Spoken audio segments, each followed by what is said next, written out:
So if you're tired of that loud camera shutter sound every time you take a screenshot, here's how to silence it in seconds. First, let's quickly understand something.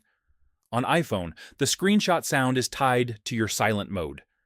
There's no separate setting just for screenshot sounds. So, to turn it off, we need to enable silent mode. If you're using a newer iPhone with an action button, just press and hold that button until you see silent mode turn on.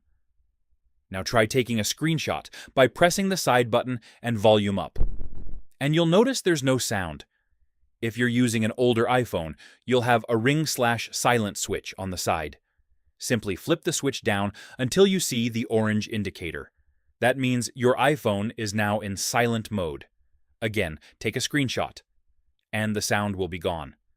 There's also another way to do this. Swipe down from the top right to open Control Center, and tap the bell icon to enable silent mode.